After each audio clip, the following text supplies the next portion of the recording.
Yo, yo, yo, yo, what's up, all you burners, stoners, and potheads, and especially all you gardeners out there? This is Mr. Weedman and Big Earl with the Grow Hour. Big Earl, how you doing, my brother? What's up, man? I'm doing good. How are you? I'm super stoked, but also Mr. Weedman is hurting. Mr. Weedman's back is broken, like Mike Tyson back when he boxed. My back is broken. Again, I broke my back. But anyway, Big Earl, I'm super stoked because we have a special guest on, Miss Riley Kirk. How you doing, Miss Riley? I'm doing excellent. Thank you so much for having me on. I'm super stoked for this conversation. Nice. We're super stoked too because we're about to get baked.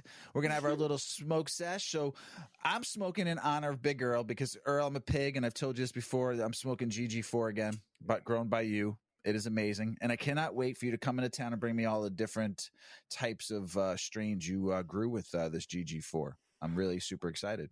I won't have that ready yet, dude. I'm sorry to break your heart. It's going to be done, like dried, like the day before I leave. It's all right. I'll try to get you next time. Of them. That's cool. I'm excited. What are you smoking on, Big Earl? I am smoking on the Chem Cheese Haze, one of those phenos. Nice. Very nice mixture of all of them. This one is. Super excited about it.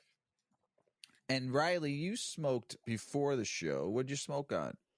Yeah, we were just talking. I used my Puffco Peak Pro, and actually I was dabbing some hash, and it was awesome from Off-Grid Cannabis. He is so cool. You should definitely follow him on Instagram. He has the sickest like jackets that he makes that are like football style, but they say like Off-Grid Cannabis on the back, and they're like really cool colors. Yeah, he's just a really good guy. So yeah, you should definitely support him any way you can. But it was awesome. I feel great, and yeah, I'm vibing. Love it, love it. So you're a hash smoker. I'm a very big hash smoker. I don't really smoke any other concentrates but hash. What's your I'm a flower person, like 95% of the time. I've just always loved flower. I love that it has, that perfect like ratio of all the different compounds in it and whatever that plant wanted to produce. I think that's really beautiful. I call it the natural ratio of compounds. I feel like flower is it just reacts well with my body, but hash is my second favorite. And that's what I'll do, kind of more of a nighttime vibe sometimes, or I consume a lot of different ways though, like dry herb vape. I will smoke like J's, blunts, bongs. Like I love to switch up my consumption method and just like keep experimenting with this awesome plant in like every way I can. Variety is the spice of life. Yeah, I love it. And it's just nice to have options for however you're feeling, both like in flower and in consumption method. Yeah. Earl, you were going to say something, brother? It just gives you a different feeling, like different strains, like or a different pheno even. If you've ever hunted like sisters of one strain, it's like they can be very similar, but they give you this different feeling. And like just the tobacco wrap instead of a rice wrap is going to give you a different feeling. A bong instead of a vape, whatever it is, it's all really nice. Switching it up. Yeah, even like a hemp wrap versus a rice wrap, kind of like what you're talking about. Like I've really started to recently just explore those small details, and it does make a difference, especially as you like continue to use the same strain, but you switch up consumption methods, or you switch up your papers, or whatever you do. It's just kind of fun to control variables like that. There you go. There you go. I would say Big Earl has a very, very good soiree of different herbs and stuff that he has grown. As long as I've known you, you have a very nice variety. I love it. You don't put more than one of the same plants in your garden, and you don't have to worry about it. Do you smoke other herbs other than cannabis with your cannabis sometimes, like lavender or something? I've heard of people doing that recently, and I have never. I don't do it either, but I heard other people do and have like interesting effects, because like if you do smoke lavender, you're like boosting the amount of linalool. Like if you wanted, I've tried it once and I found it really harsh, so I never really went back to that. Smoked a rose petal, fresh rose petal joint, and it gave me a headache really bad. Like so bad to where I was like, it tasted fine, but the effects of it, boy, was like rough. I wonder if they're rough. I'm like, I can never do that again, ever. And I know people smoke the lilac wraps or the sage wraps now. There's so many different ones that are out there. Some of them are great. I just like a good old fashioned joint. I like a good old fashioned palm. There's this new one I've been smoking. These palm wraps that are really good. I've been smoking them. It tastes like an old school punk that you would get from like the swamp. Like you'd light up and dry for 4th of July, and you'd light them all up so it keeps the mosquitoes away. That's what it tastes like and smells like. It's amazing. It keeps it's slow burns. I've been burning that a lot too. So, but I like them. But yeah, some of those flavored, like the rose one and all that stuff, man, no thank you. Just give me something that burns better. I agree. And we also just like don't know what's happening when we burn these different plants at all. Like we kind of know with cannabis because we've studied it a bit, but we haven't really studied combusting these other plants like that. So yeah. Pesticides that go on them because they don't think anybody's going to smoke them. Exactly. Yeah. A little scary. So we have you on, Riley, talking about not your norm. You are cannabis kind of sommelier, maybe a cannabis doctor, a cannabis. I've watched a lot of your videos on YouTube. They're spectacular. You teach very well. You talk a lot about the plant. Tell us a little bit about that before we go into what this is not a normal cannabis episode, not even a grow hour episode. This is something totally off the cusp here. So go ahead, tell us a little bit about you though, and what you do and how you're fighting for the plant. Yeah, definitely. So my background is as a natural product chemist. So, I've always really gone towards natural products, but when I was younger, I mean, still in my teens and into my early 20s, I was kind of like, I know nature has a lot of the answers, but like, I don't know why. I really want to understand, what's going on here, why there's so many beneficial components to using natural substances. And that kind of led me down this rabbit hole of studying natural product chemistry, and which is really actually a branch of pharmaceutical sciences that specializes in looking at nature as new sources of drugs. But we kind of evaluate it more in like a holistic sense of just like, why have people used nature over the last, ever as their main source of medicine? Like, and why does the current pharmaceutical industry still go to nature for their lead molecules? Like, what is happening here? And that's, I became a natural product chemist. I studied hundreds of different medicinal plants during my graduate studies. But really the one that I always went back to since I was 14 years old and started using cannabis is like, what makes cannabis so, so special? And it's really, the way it interacts with our body and that relationship we have with this plant. And towards the end of my graduate career, I started to really realize that where I was teaching, they were charging people so much money to learn about the medicinal benefits of this plant. I mean, like $7,000, like for a course about cannabis, medical cannabis. And this was around the same time the pandemic started. And I was like, I'm going to put this information out there for free because this is something I've been researching for a long time. I consider myself an expert in this subject. I've also been a stoner since I'm 14. Like I really understand this plant. So that's when I really went to like the internet and was like, I've never made content before. I've never recorded my face before. Let's try it. And, I just put my phone in front of me, started recording videos on what I found interesting about cannabis and also what would help people learn about cannabis and how it interacted with the body so that they could use the plant better in a more intentional way or just a more medicinal way. And that just really took off on the internet. And I've been making content ever since. And I continue to research cannabis for a variety of different medicinal reasons, but also like fun things that our community just cares about, like how the size of your joint influences the amount of like CBN produced. Like those are fun experiments to run. They're fun to communicate and they get people interested in science. So it's really fun. And science. Being a communicator is fun in the cannabis space because you just get to have that interface with like so many cool people in the industry. It's been really fun. Yeah. Nice. You're really good at it too. Like it's you've been. I forget the first time I messaged you, but I heard you on a podcast, and you do make all that information super available to people. It's really awesome. And it's fun to follow Thank you you. if people aren't following you. Yeah, they're nice. They're quick, very knowledgeable, very to the point, but also like smooth. And you do different settings, different scenery, different ways of teaching because everyone learns differently.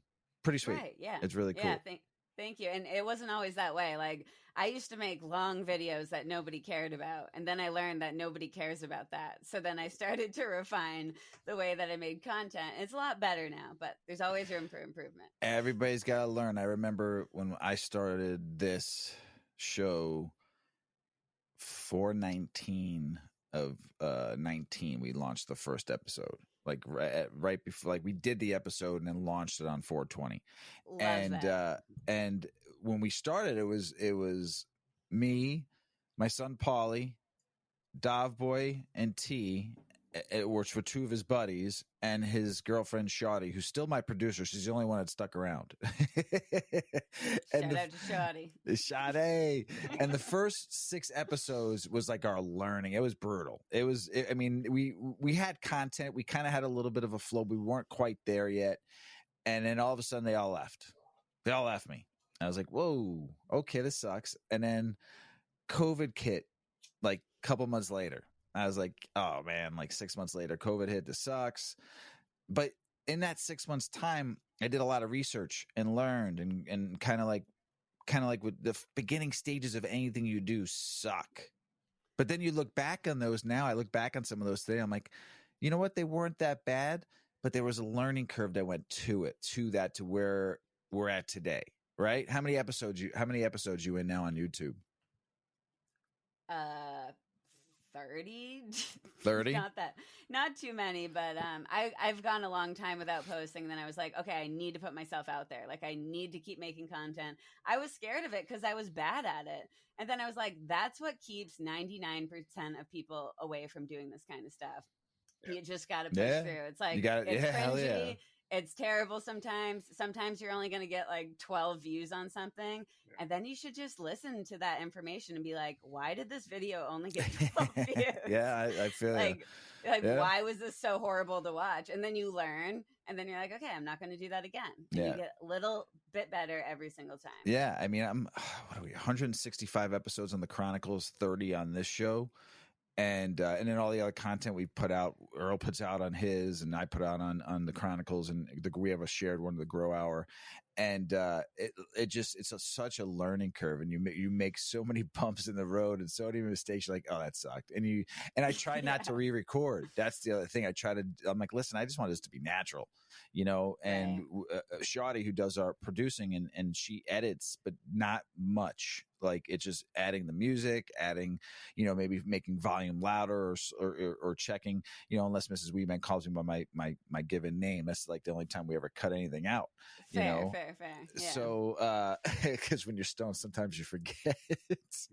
But yeah, it's really weird. I'm just impressed, like with how your show, between your Instagram and your videos on your YouTube, it's not easy to grow. It is to do this as a whole. So I just want to say I'm highly impressed. You put out some great content. If anybody's listening to the show, go check out Riley so then she could throw the plugs afterwards. But there was another thing Big Earl wanted me to ask. He saw in a video of yours, you don't like to go by doctor. Yeah. So at least I don't like to introduce myself as doctor, because I've met a lot of doctors that really like aren't, you know, really an expert in what they're talking about. And I feel like a lot of people have this fear of, you know, doctors of any sort. And I just want to have a good conversation.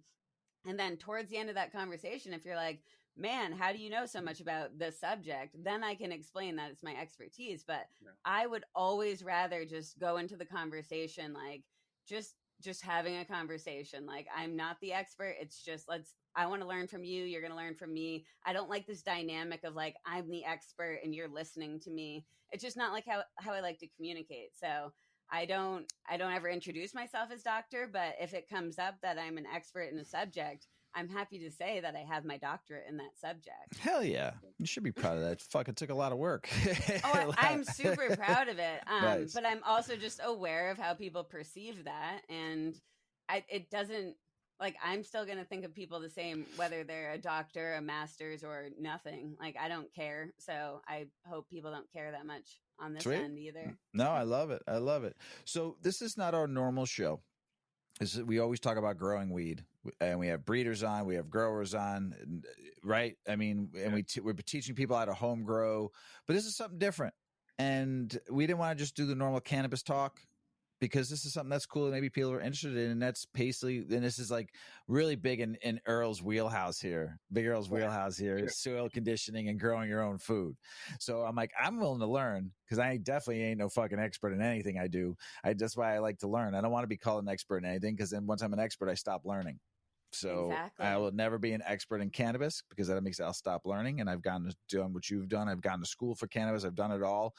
And I'm not an expert, and I love not being an expert. So this, I'm definitely not. So Big Earl is right. Big Earl he's got like 4 big fatties rolled for this show, because he's ready to learn and listen. So, do I know him? I know. Yeah. I know. He rolled 4 for this show, and if he doesn't, he can roll and talk at the same time. That's how impressed I am with Big Earl. So Earl, amazing. Let's go. Let's talk about soil conditioning and growing your own food with Riley here. It's so, growing weed is like, people don't call it a gateway drug. It is, though. It's a gateway to gardening and growing every other fucking plant that's out there, because they're all kind of the same. They all kind of go by the same basics. Some might want more nitrogen or a different atmosphere or something, but you hunt, forage, or grow 50%, 50 to 60%. I think I've seen both those numbers of your own food, which is awesome. And I think although it's not maybe directly correlated to weed, one thing that I love about growing your own weed is you don't rely on somebody else, because I haven't bought weed. Actually, wait, I haven't bought weed from this dispo or anything. The only person I get weed from is me and that man right there. That's it. But it's such a huge medicine. It's such a huge. It can be such a big positive part in so many people's lives for so many different reasons. And when you rely on these, like, I don't want to say all, but there's a big portion of like sub-moral, barely basically like large, crop mentality kind of cannabis out there. It's like it's taken away the option. Like, you had a better option 20 years ago because you could get it from Johnny down the road, but Johnny down the road now can't sell any weed because the dispo's got it for, but so I'm really excited. That's pretty badass, I think, too, because that's like a goal I think that a lot of people have, and it's just like, it's so fucking hard. Like, it is so fucking hard.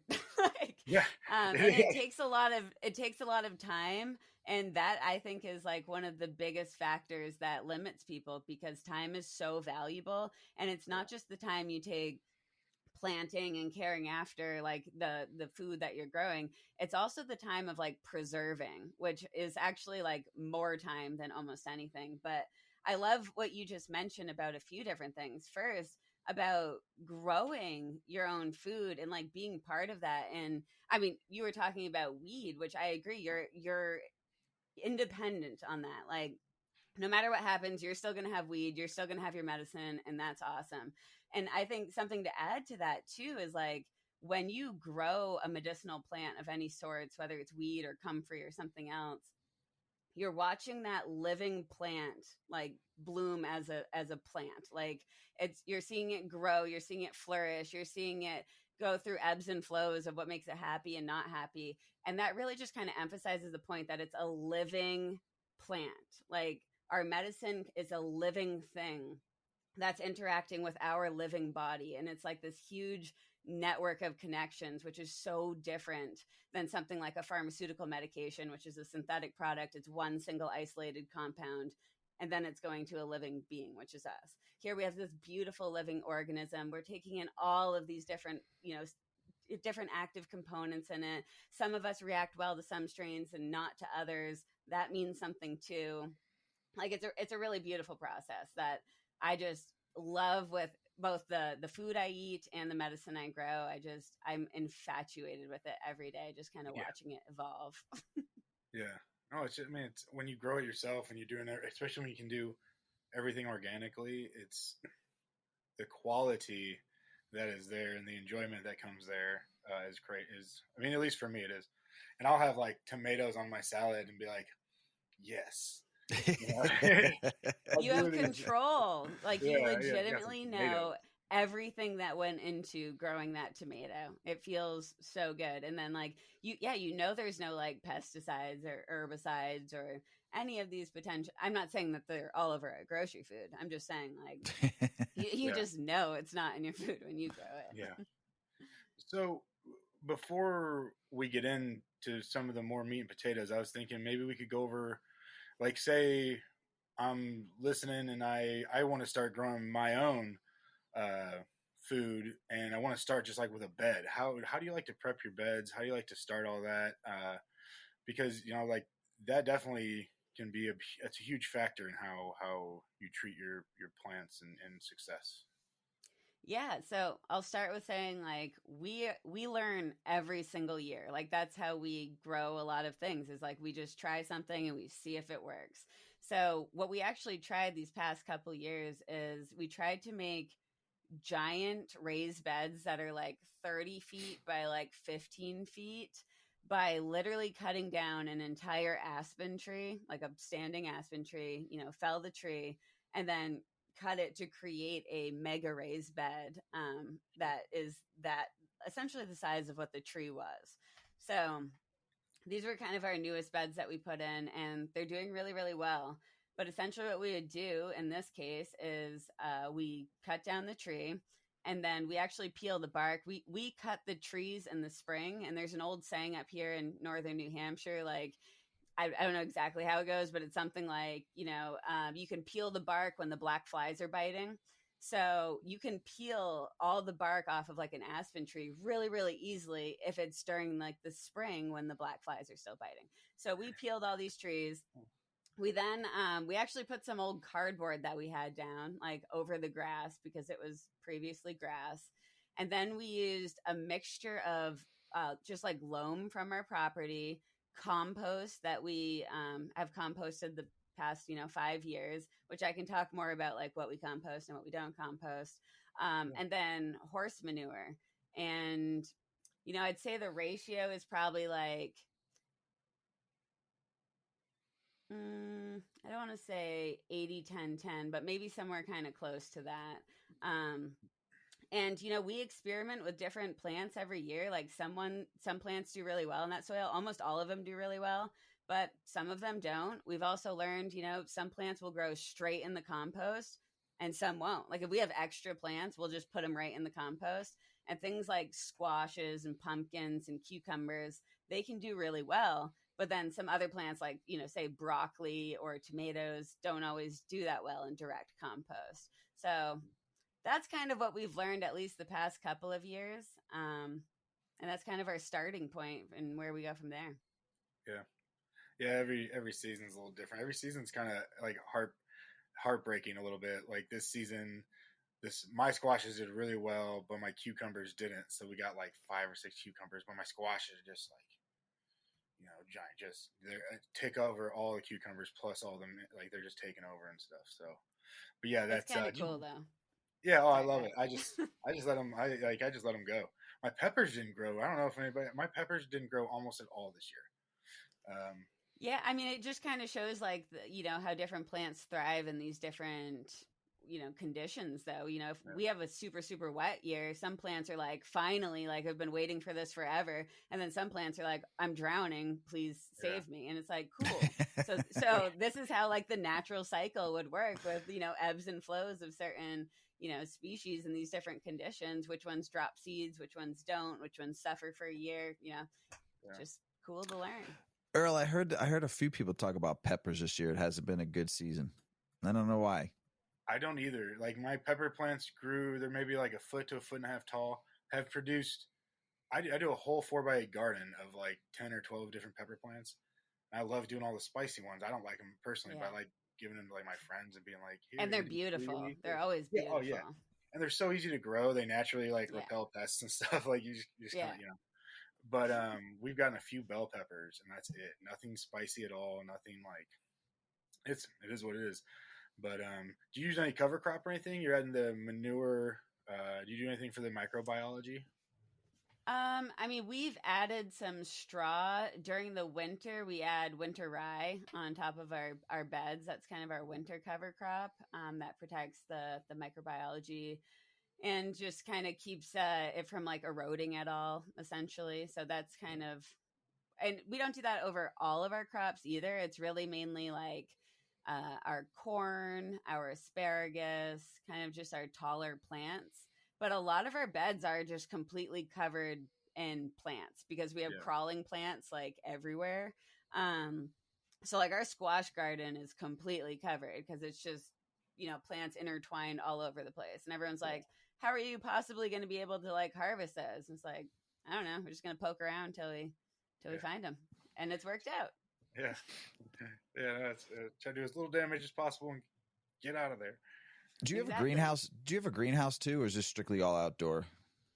This is strictly all outdoor. We started seeds indoor this year, and after that, we were like, we need to build a greenhouse because it was a pretty hectic spring in our house, just bringing crates of plants in and out every day for months. I mean, we had our last frost in like the second week of June, which was crazy. Like that killed off. I mean, it didn't kill too many plants, but it really, really damaged them a lot to the point where you're like, did we just destroy our whole garden? But it worked out. Everything was fine. But just shows how crazy it can be and how unpredictable it can be. Yeah, it definitely can. It's, but, so have you ever, so I like to use a mycorrhiza powder. Have you ever used anything like that? Or do you like anything like that? Or is we can be done with microbiology or the soil after this. Or do you just kind of let the manure do its thing? No, we've never used a powder. I mean, I would love your opinion on if I should be using a powder. I'm always, hoping to learn more, but we use the health of our plants and also just signs when you're in the garden, like how easy is it to like weed plants? How do their root systems look when you do harvest like root vegetables? And I mean, we haven't had any significant issues, and using those signs, I don't know if I should be using this kind of stuff. Yeah, I've never used it outside. That's why inside I do like a synthetic method to where like I break down all my organics and I add it to my like heavily salted pots. Oh, okay. So you use it indoors? Yeah, I use it indoors. Okay, and it works really well. Cool. That makes sense. Yeah. But I never use it outdoors. But I've thought about it. I was thinking about it this year actually because I was like, these fucking pepper plants. It's just expensive, Dude, worth an experiment. You could do like half of your bed with it and half without, and just see what happens. A little bit in there. Maybe I should. It's a little late, but maybe I should try. Oh yeah. Next year, maybe. Next year, some might go. But so with that, I think that was the Weedman. You want the canna? Oh, yeah. We were talking before the show, before we were recording. Can you use the stuff you're doing for cannabis too? Grown cannabis outside? Outdoor, absolutely. And I still have some like straight up guerrilla operation stuff going in the woods right now. Good I don't for even know you. if I should say this publicly, but I have to hike to my weed plants. So, that's awesome. Yeah. But yeah, I use the same mixture that has worked with literally like every plant I've ever grown, and plants just seem to love it. So why would I change it, So it works with weed plants. It works with, hemp plants and THC type 1 plants and all of our veggies. Nice. I like that. So you grow your own medicine. Love it. Oh, yeah. Yeah, I mean, I grow weed plants and I have a full medicinal plant garden as well. Oh, that's even better. Nice. You got a little bit of everything. So your weed plants, how far away do you like have to travel to get to them? Because I thought New Hampshire would really be like let people home grow by now. And I know I've been reading a lot of the laws that's going on and all the shit that's going on there. But man, you think that would be one state that would allow home grow. I'm on the New Hampshire advisory board for cannabis, and home grow is like what is everyone's so passionate about it. We're like, we need home grow. And they're like, Yeah. no, they're like, we can't get that in this bill. And I'm like, then I don't want it. Like, I don't want this bill then. Like, we need a different bill. This is ridiculous. And you know that they wanted state-run dispensaries only? Oof. State-run? Yeah, I remember reading about that. The same state that's like currently, locking people up for cannabis. They want us to buy our weed from the state. Anyway. There's a few other, there's actually a few other states trying to do that too, or actually are doing it. So it's like they're going off their liquor laws and how they run, because they're state-run stores for liquor too. So they're thinking it's easier to do it that way, which is actually a fucking terrible idea. Exactly. That's exactly the mentality, and it really terrible. Doesn't make any, especially because they're pro business, pro small business. But then how are we going to have an industry if it's only state-run? Well, here's the catch-22. For the states for so many years arresting people and fining people and throwing people and locking away the key, and millions of dollars spent to stop the plant. Now they want to run by the state to control you. So there's the catch-22 in it all right there. It's just a bunch of fucking garbage to me.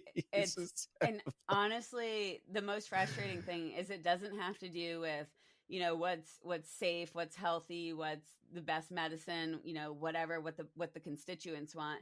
It has to do with politics and who's going to run for office next year, and how you play this little game of chess to get everyone to, it's gross. It's all about control. I will not stop. I will not stop fighting and being Mr. Weedman until the plant is totally free. And I mean free to where everybody can grow it, just like you can grow your own fruit and vegetable garden in your house. That's until the day. I will keep on fighting until that happens. It might be a long time, but I will keep on fighting. So, go over some of the different seasons, like how you were talking about how you condition your soil during the seasons, like how you put hay on it in the winter and to keep your soil going. How do you condition it? Like different seasons, super generally, how the seasons change, and what are you doing to your home on your homestead to keep that? And how big do you have a farm? Do you have a small farm, or is it just, or you have like a 2-acre property, you just grow your own? It sounds like to grow 50-60% of your own food, you got to have a nice little setup. we don't grow 50 to 60% of our food. We either hunt, trap, garden, forage, or fish. Love it. To 60%. All of it. So hell yeah. The literal only way we're able to do this is by diversifying. Like if we would not be able to only grow it, we wouldn't be able to only hunt it, we wouldn't be able to only forage it. Like the reason we're successful is because we diversify as much as possible. And that allows us to not only have seasonality, but also to, have a variety of different vegetables and meats. So we don't get like bored of the same thing all the time. Now, do you do a lot of do you have a cellar? Probably, because if you're, some of it you got to save and preserve. Do you preserve most of your food and cellar it? Yeah, we jar it. We preserve a lot of food. We don't have like a proper root cellar. We just have like a normal basement, but it's a hectic basement. There's a lot going on. You should see Big Earl's hectic basement too. Go to fucking Michigan and see Big Earl's basement. It's pretty hectic there too. So I understand. I only got a small little room, one little tent that I grow, but Earl's, I understand. If it's anything like Big Earl's, I get it because I've been there. I love a good hectic basement. These things are getting done. What's that word? It's organized chaos. Yeah, that's what it feels like. Yeah. Organized chaos is a great word to use for hectic. Yeah. I can't stand hectic because it's not hectic. It's just organized, but it's also chaos in both. You know what you're doing because you've said it to yourself, but it's a little chaotic at times, right? Organized chaos. I know where everything is. It's fine. That's it. All that matters. Yeah. Yeah. I mean, so we do have a lot of canned goods in our basement. As I kind of mentioned, part of what is very difficult about the, quote, homestead lifestyle. And we don't really consider ourselves homesteaders. We're like, I don't know what you call us, but we're not full homesteaders. We don't deserve that title yet. That's the goal. That's the goal for a lot of people. It is our goal. It's Mr. and Mrs. Weedman's goal. Yeah. And, I think we'll get there someday. But I mean, for now, we're just learning and doing our best. But we preserve like a lot of our vegetables from the garden. We can that. And then, we have a whole freezer just of meat that we harvest. So seasonality, what you're kind of just talking about, fall and winter is like meat harvesting season for us, whether it's deer, black bear, moose, if we get a moose tag. Hell yeah, you got some meat then if you get a moose. Yeah, and then our main source of meat is beaver from beaver trapping for both us and our dog. I've never had beaver. How is beaver? Is it good? Is it gamey, tough? I've never had it before. It's not gamey, and a lot of the gamey flavor that people talk about is really just from like leaving excess fat on their animals. Like not a lot of animals actually do taste gamey when they're prepared in the right way, but nice. It's not gamey. It actually tastes like a really nice cut of beef. Like let me take back the gamey. Maybe because when I mean gamey, I mean it's like freshness to me. It came from the wild. Some people think gamey. It's got that taste, that off taste, because they're not used to fresh fucking meat. They used to fucking antibiotic filled fucking cow and get it. I understand. I've eaten enough of it too to understand that taste also. But when you eat fresh venison, it's not gamey. That's just the taste of eating something. But they're eating natural. It's a unique taste. Flavor. I know what you're talking about with that, fresh and there is just an additional flavor to wild game in general that something like store-bought beef doesn't really have, and it really has to do with that like wild diet that the animals do eat.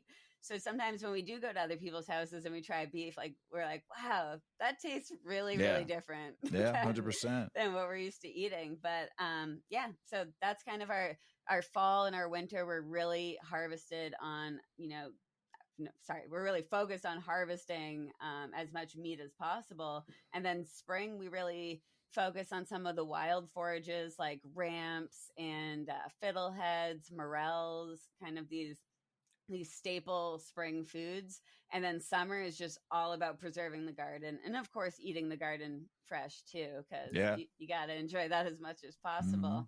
Mm-hmm. And then, throughout the year, we tend to have just about enough food to have almost the majority of our food that we eat from the wild. What I like is no waste. You're foraging for food you need, not overeating and over foraging or over buying from a store like most of us do. And then that food just sits and gets old and you throw it out in a year because you didn't use it. You're eating as a survival need.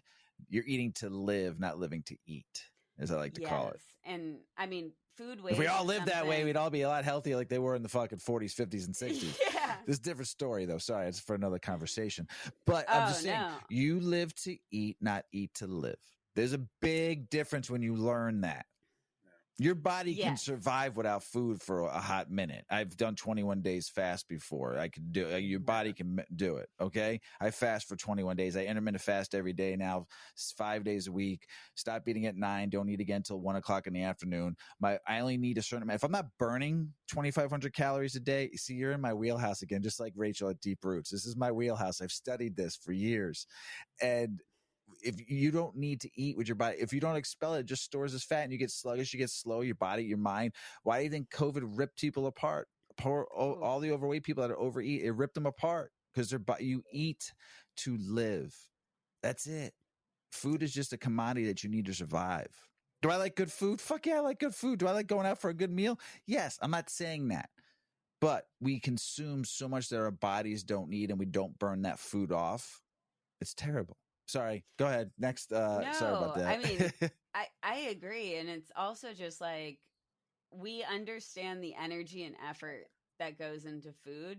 And you won't waste food when you understand that. Like if we're trapping a remote beaver pond that we had to hike 3 miles in there with a bunch of gear and then, set up for 2 hours and then hike back out and then do the same thing the next day, you're not going to let a little scrap of meat go. Like that meat has a story and, you put a ton of time and effort into that meal. It's like, it's so valuable.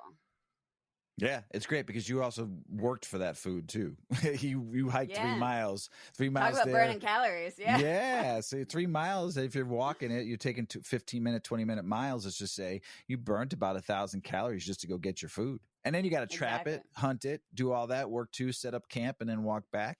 You're talking about a good calorie day there. So you're keeping also not just getting your food to live, but you're also keeping your body healthy by getting the exercise it needs, the sun that it needs.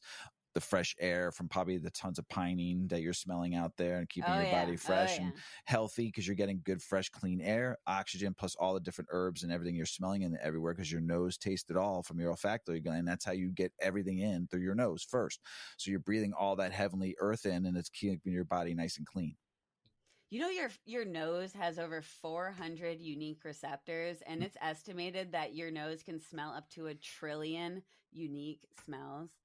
I will say I agree with that, but my German Shepherd Yuki can beat us all. That fucking we're nothing compared to a dog. That dog's nose catches me off guard sometimes. I'm like, I just can't believe you fucking smelled that, and it took me like 5 minutes to smell that. So she gets us all beat. So I'll have to send you. I'll have to share a picture of Yuki. So she's my baby dog. Anyway, so let's go. So Earl, you've met her. It's just I spoiled that poor dog ride. I got to send you a video, Earl. And I'll post it. I don't know if we follow each other, Riley, or not. I'll post it. She taught herself. Now, I've taken her to this Camp Lake now a couple times. This is her 3rd time being there. She's a full-grown 18-month-old black shepherd now. She loves the water. She's a water dog, and there's nothing better than a water dog. And she loves being on a boat. So we started off in like 1 to 2 feet of water, throwing the ball. That fucking dog taught herself how to swim this time. She went to the deep and would not come back. And all she was doing, Earl, 4 or 5 feet of water, man, just trucking along. I'm like, Yuki, get over here. You're making me nervous. I'm not coming out there to get you. Mama, just going the whole way. Just fucking learning, teaching herself how to swim. Just fucking doggy paddling. I was like, God, that's my baby dog right there. Not today. Oh, shit. My dogs are not like that. My dog, we tried to canoe with him over the weekend. Yes, you went canoe. Tell him the story, man. Tipped me immediately. I had all my stuff in a bag, luckily, but like the boat was sinking. I had to grab my one dog because he's like just freaking out, kind of. My beagle's got a life vest on, but he's still freaking out. I got like spray. He was awful. Earl tried to bring 3 dogs. He was trying to jump around. Once you just laid there, he was trying to jump around and shit. Oh my god, dude. What a nightmare. You think he would have started off with 1. You went all in on 3, yo. Let's see how 1 goes. I came walking up out of this lake carrying this canoe full of water, and I had my dog on the other hand. And this lady's like, "You okay?" I'm like, "Yeah, we're gonna try this again," because my wife's out in the lake with her sister and my other dogs. Like it was a wild time, but it was fun. Oh shit! But it was fun. I saw the picture. Canoe and we didn't tip again. See, you taught him. There you go. Yeah, you learned each other's balance. So and the dogs didn't want to go back in again too. So they were like, "Fuck this, man. We're not moving like a fucking church mouse. We're staying right here. We're staying like a church mouse." So Earl, what's this quick note I was reading on our notes here? Oh, it was about, we were talking earlier about how much hate you got when you talked about trapping and hunting. Dude, I don't even talk about trapping. I wouldn't even dare to do that yet on Instagram. But I just showed a picture of a turkey that I had hunted. And nice. You got some tags, huh? Hell yeah. Oh yeah. No, it was great. It was a great hunt. It was an awesome day. And, I posted something like, my harvest of this turkey today, whatever. The amount of messages I got was like, I follow you for weed content, not dead animals. And I was like, whoa, like I've said publicly many times that like, I hunt, I trap, I forage, I garden, I say all this stuff. And I'm not just saying it. like when I share a picture of that, like that is part of what makes me a healthy person and what makes me part of like feeling comfortable living the life I do. And if you don't like that, you absolutely don't, you just skip it. Follow me. No, it's not. If you're listen, everybody needs to live their own life. Okay, you choose the way you want to live. You want to eat meat, you eat meat. Depending, you do it in a humanely way for survival to live. You're not. There's so much I can say about this, but listen, if someone's upset that you trap for your food to survive, but you also grow, you eat clean, that vegan or a person who's upset that just all you got to do is just like what's that Tinder? You just fucking flash. You just go, go to the next one. You swipe up, right? For Instagram. Instagram, yeah. You swipe up. Just swipe up. If you don't like what someone's posting, but you still like their other content, there's always something somebody likes or doesn't like what you post. That's what fucking you put yourself out there on social media. If someone's going to like what you do, someone's not going to like what you do. But they might like 90% of what you do. That other 10%, I'm not saying everything I post people like. I'm sorry if you do, and I'm happy if you do, or I'm sorry if you don't. You know, just scroll up because there's something else that you posted, Riley, that they might like. They don't miss out on the other stuff that you're teaching because they didn't like you. So you trapped a turkey. I agree, but to me, if somebody does get that sensitive about a subject like that, I'm okay with you not being part of my network too. Like, I'm just like I think you got a lot of learning to do if you really can't even see something that you don't agree with. And maybe the internet's like not the right place for you right now too, because there's going to be different opinions literally all the time on the internet. And my husband actually, he asked me, he's like, have you ever seen someone else's social media content that you like reported or hate commented on? I'm like, never. I would never. Like, I respect all people making content because it's hard. And like, thanks for putting yourself out there. I'm learning something from you. I would never like report and whatever people are doing. It's crazy. It's madness. The only time I ever block anybody is those people that ask me like, hey, DM this for 1,000 likes. Then I do. Those are people I gotta block because it's just annoying to get those. But everybody else, it doesn't matter. Are those even people though? I think they're robots. Probably. That's why those I block. But everything else, whatever. I don't give a fuck. It's particularly ridiculous with this situation too, because it's like, even if you're a vegetarian, even if you're a vegan, if you're going to the grocery store and buying food, people, the average American farmer isn't out there killing a turkey in a season. They're killing every single animal around their farm. They're killing every bit of soil that they have and just turning it into a barren dirt.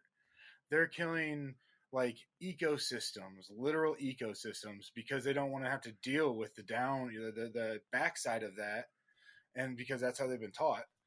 And so to be upset, so even if you take the extreme person that's like, I'm a vegan for the most moral reasons, it's just a really ridiculous thing to me, because it's the vegetarian, really, if you look at it, probably kills more than somebody, especially somebody living like you, who's like we already talked about, taking like the bare minimum and not like, like so many people who are overindulging in everything, really. Right. So, and like, as you're saying, like, yes, like large farming practices definitely kills, more small animals than pretty much any other practice ever. But like, as far as when we're harvesting, say, a beaver or something, not only are we definitely using the best management practices that are based in science, they're based in this animal being abundant in our environment and us being able to harvest a certain amount of that population each year. And again, using best management practices. And we use, 70% of the live weight of that animal, which is. I was going to ask you too, how much did you use? I was about to ask you that. So I'm a scientist. I'm a naturopathic chemist. My husband's a wildlife biologist. So we're data people. We want to track data. So we, as far as like what we're trapping, we'll record, the date we harvested it, how much it weighed, male or female, and then like the percent of, usable product that we get off of that animal. So not only are we getting meals, our dog is getting fed as well. We use the leather from the tail. We sew with the fur to make garments for ourselves and others. We have domestic beetles to clean the skulls. I mean, we're like really not wasting much. And that 70% is including like the intestine of the beaver, or of the animal, I should say, which pretty much nothing will eat. If you leave like a carcass out in the wild, almost nothing will eat the like innards of that.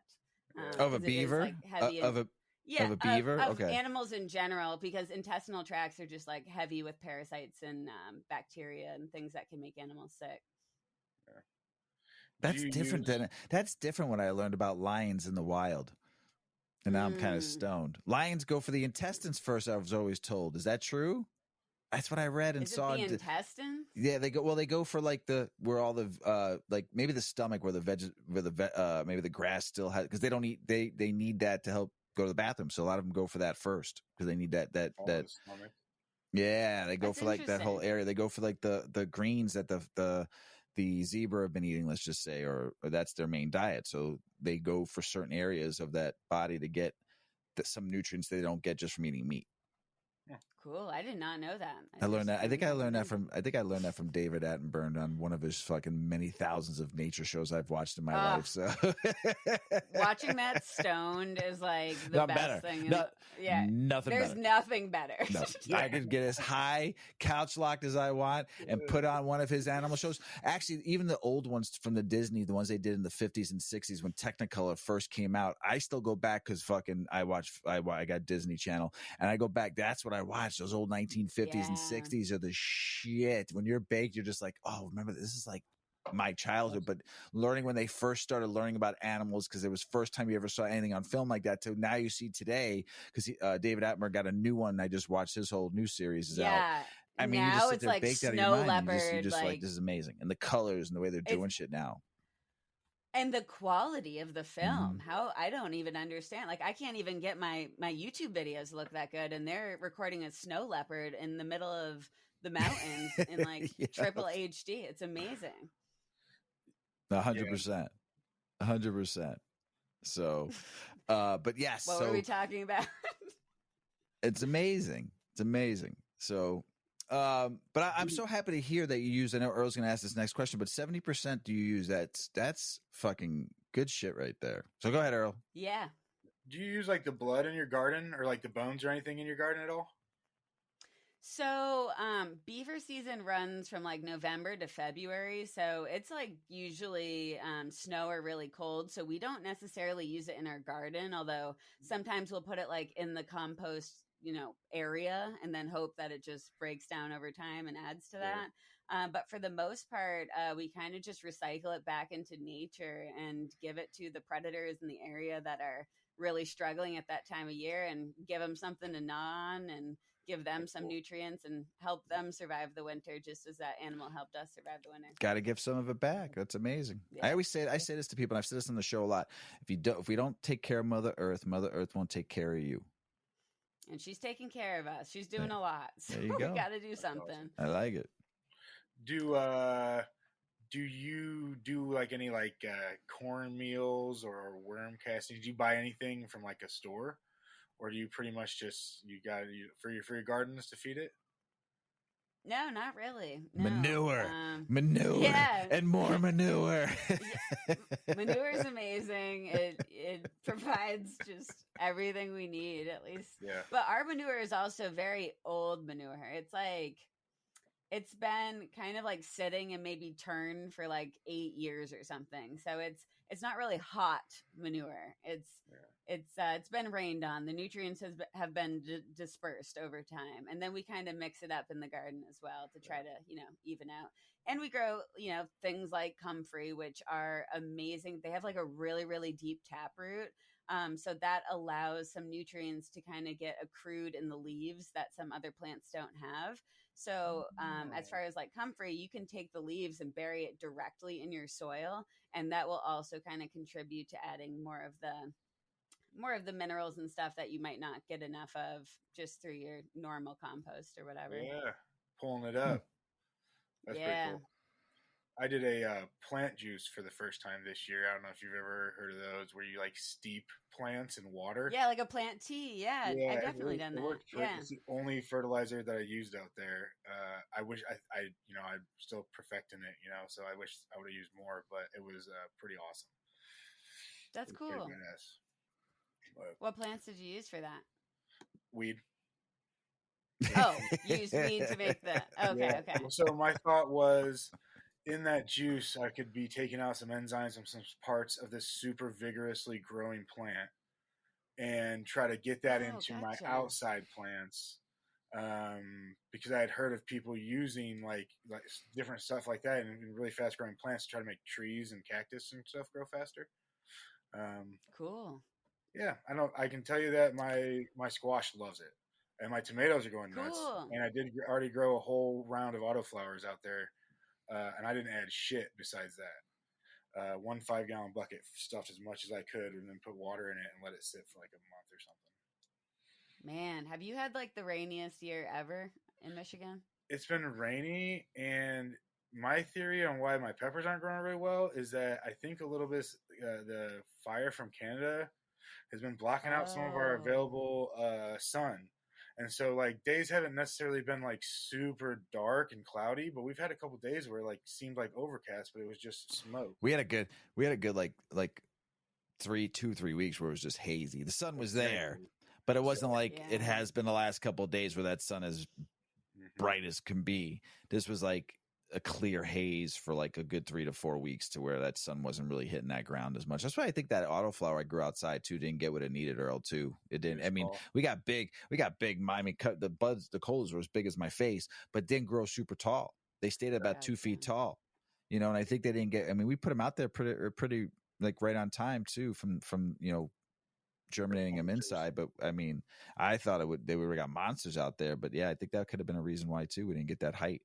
You know, because growing autos, you got to think what Alabrije was telling us too. You know, that you can give them 18 to 24 hours of light.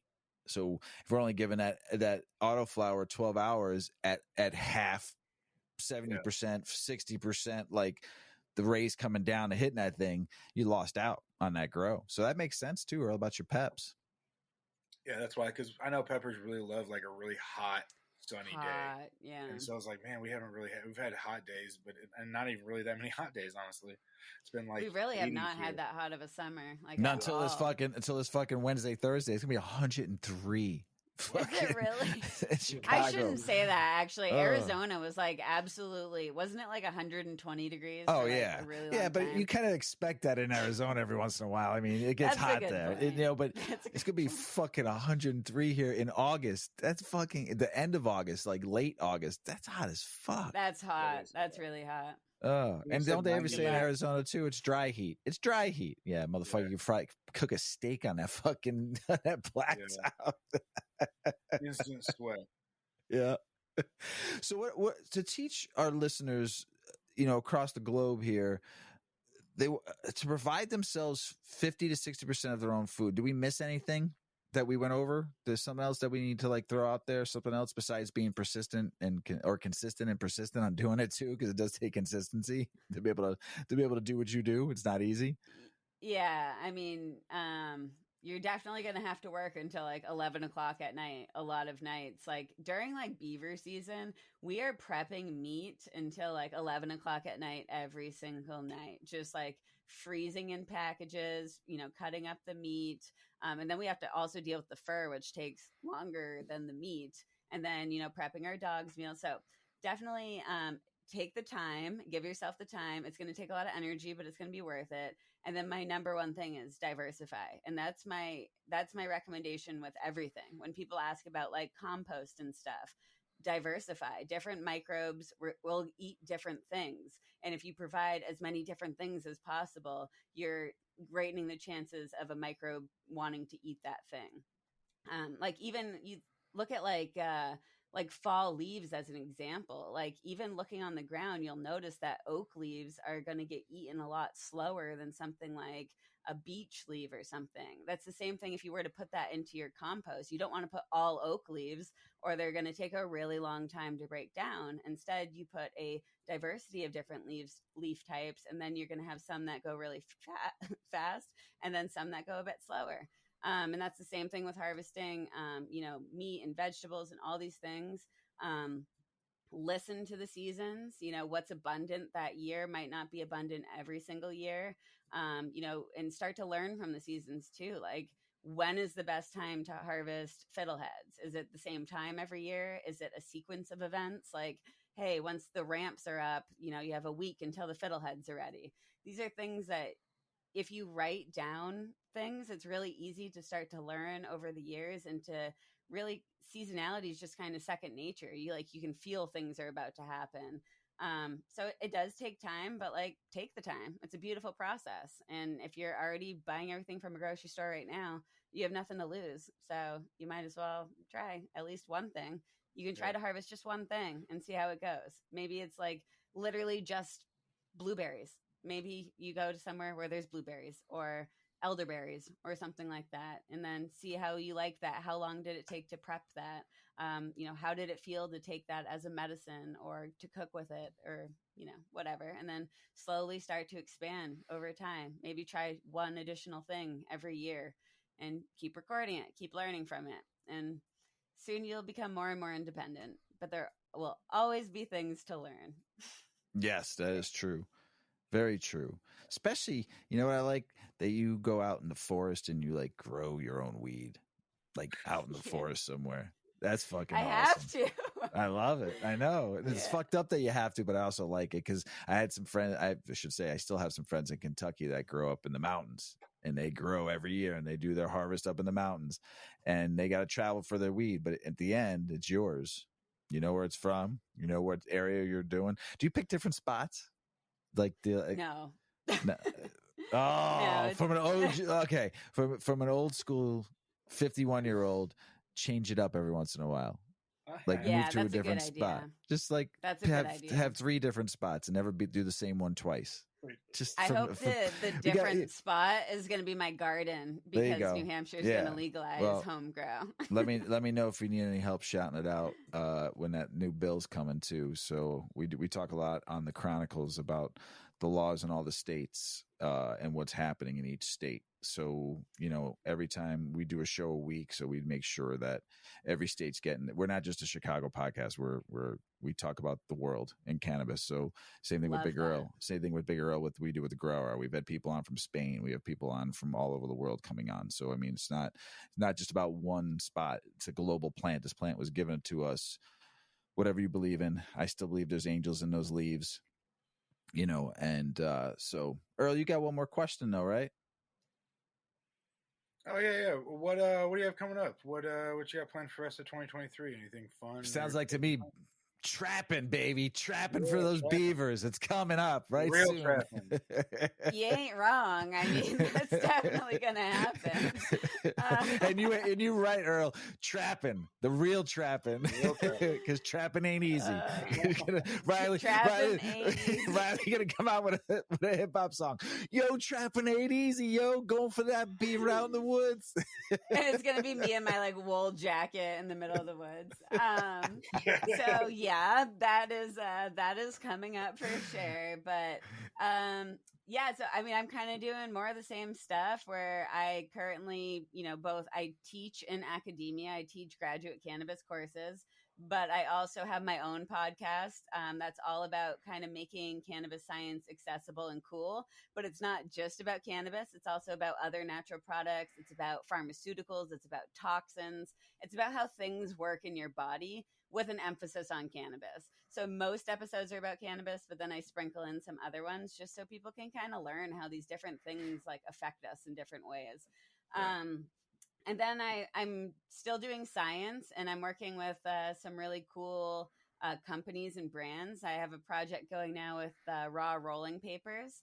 Good for you. Actually, yeah, it's a smoking experiment. So I'm really excited, and I'm going to share that on social media too once we finish the results and stuff. But that really has to do with how CBN and THC, how these ratios change during the smoking process, and essentially how you can change the way you roll up depending on what you're really targeting for an effect there. So stay tuned for that. And then, just doing some more science communication stuff all over the internet. And that's about it. Well, tell everybody where we can find you at. Absolutely. So TikTok, Instagram, and YouTube are all Cannabicam, CANNABICHEM. And then my podcast is called Bioactive with Riley Kirk, and that's me. So, yeah, that's on all streaming platforms too, including YouTube and Spotify and Apple. And yeah, I think that's all the places that I am. Love it. Love it. Well, we appreciate you coming on the show. Big Earl, you got anything else to ask Riley? Yeah, I have 2 questions actually. First, do you want some auto? Have you ever grown autoflowers out there? No, I've never grown autoflowers. I'll send you some if you want some. Quick, easy. I would love some. Yes, yeah. That would be amazing. I'm actually going to try an indoor cultivation for the first time too. I've never done that, so I might need to hit you guys up or just listen to every episode you've ever made to get all the deets on that. So I'm kind of excited to experiment in that realm. Big Earl's been great to help me out. He helps out a ton of people across the world. I mean, since we've been doing the show together, we've had some friends in Australia get his grow. He's got great breeder friends that he's done collabs with and has used some of their stuff. He's good resource. So I'm a newbie to compare to him. I mean, just fucking masterful, the stuff that he grows. Take a look at some of his pictures too. It's just like, and you're welcome. And his genetics takes a lot of heart, a lot of care. I've grown some of my monstrous buds I've gotten from him, and just always available on his DMs and stuff like that too. We have a little chat too with a bunch of people that are always asking him questions and knowledgeable and really helpful. So yes, please go to Big Earl and ask. He's phenomenal. So just been my mentor and coach since we met 4 years ago. So it's been good stuff. So, but Riley, we really appreciate you coming on. We're super stoked. I cannot wait to see some pictures of your harvest and all that kind of stuff. I got to follow you on and see what you post too on. I want to see. I've seen some of your YouTube videos, but I want to see your farming and your harvest and what you do more on that. That's what I'm interested in. That's like so dope. It's super cool. I know. I'm always struggling with the balance of how much of that to post because it is, if a bunch of people are like, dude, I don't care about this, you're like, start another one. Start another one and just do for that. I really should. I mean, I don't even have to think about it. Right. I have 3 Instagrams. One is my personal. One is my fucking the Weedman 420 Chronicles, and then the third one's the Grow Hour. And that one could be like, hey, listen, if you don't like to trapping, this is my cannabis only one. This is for the other people that want to learn about homesteading and learn about how we live. I'd follow that in a heartbeat because I want to see how you do it. That exists. Oh, it does? That does exist. Oh, okay. So email me that so I can find you on that one because I can't remember right now. I'll put it out here. It's New England Naturals is the name of it, and we're on TikTok and Instagram. There we go. My husband makes a lot of that content. He's an amazing communicator, and as I mentioned in the beginning, like trapping is just as stigmatized as cannabis. Well, she still could be talking. We'll find out when she comes back on. So, am I still here? Yeah, there you are. Perfect. Yeah, we got you. Okay. You froze for a second. We're good. So go ahead. So the Naturals by your husband. So that's great. I cannot wait. Yeah. When we log off, when we stop recording, I want to get my phone out and find you right away on that because I'm interested in that too. So I think that's great. Yeah. I think that's great. What I was saying when I froze is just that like trapping is just as stigmatized as cannabis, and he's a wildlife biologist. He's extremely educated in the science behind trapping and hunting and like why these regulations and this really exists. So I think he's like the best communicator in the trapping space. So that's right. I mean, I'm on there sometimes, but not that often because people are like, aren't you the terpene girl? And I'm like, hey, you speak Terpenese, we like you. I speak Terpenese all day. And then I'm like, yeah, I still am the terpene girl too. I live 2 lives. Oh shit. All right, everybody, we're gonna go. Big Earl, anything else to say, my brother? Yeah, I don't forget the CalMag, guys. That's really all you need. You want to do anything, get the CalMag. Riley, do you use CalMag? Nope, I don't. Well, here's what we got for you. Don't forget the CalMag, everybody. Peace. Don't be me. That was great.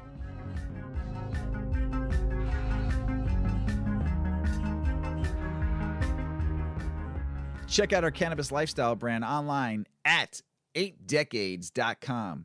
Our custom smokes and accessories are perfect for your coffee table, bedroom nightstand, or kitchen counter. They're designed for you to show them off. The Canna community is also loving our hemp and cotton blend t-shirts, sweatshirts, scarves, and hats, finished off with our 8 Decades logo. We've got some awesome long-lasting goods that will be your favorite for years to come. 8 Decades, because a 9th decade of cannabis prohibition isn't acceptable.